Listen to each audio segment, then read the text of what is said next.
Maharashtra today 24 news, सत्य परिस्थितीचा सविस्तर आढावा।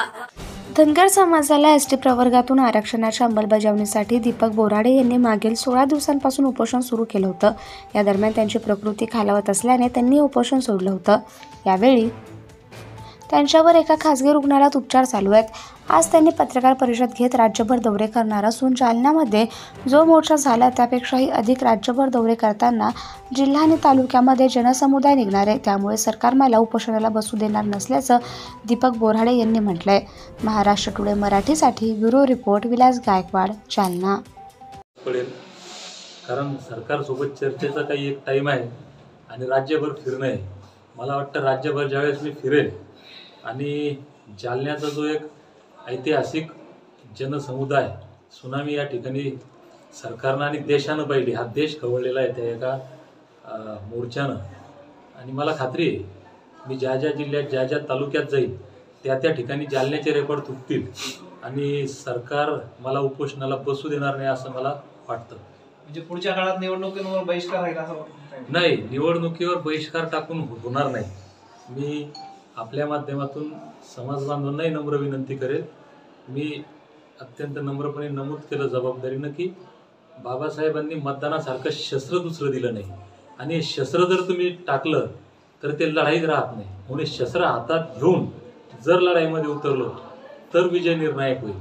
म्हणून सर्टिफिकेट नाही तर मत नाही हा एक इशारा आणि हा नारा घेऊन आम्ही आलो तर सरकार घाबरेल, बहिष्कारांना घाबरणार नाही। तुम्ही जे म्हणतायत की सर्टिफिकेट नाही तर मतदान नाही, याचा अर्थ तुम्ही मत तुमचं विकताय असा होत नाही का? आणि दुसरं, ज्या संविधानाला तुम्ही मानता त्याचाही अपमान होत नाही कसा?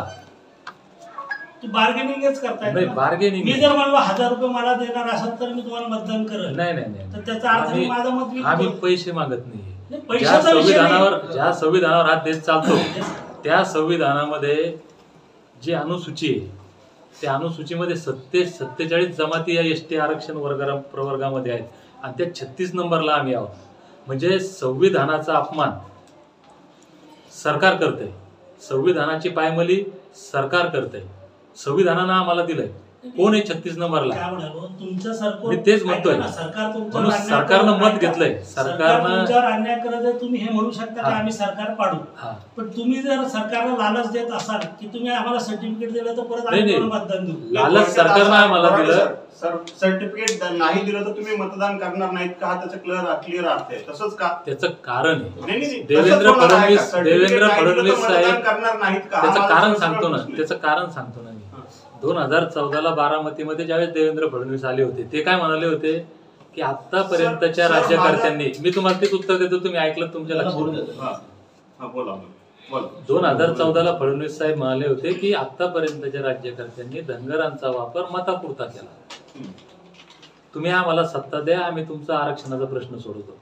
त्याच्याच एक 4-6 महिने अगोदर देशाचे पंतप्रधान आत्ताचे नरेंद्र मोदी पंढरपूरला आले होते, खांद्यावर घोंगडं घेऊन हातात ढोल वाजवून म्हणाले होते, धनगर भाइयों, आपको शरद पवार ने वादा किया था कि नहीं किया था, सोनिया गांधी ने वादा किया था कि नहीं किया था, इन लोगों ने आपका यूज किया, वोटिंग लिया और आपको धोखा दिया।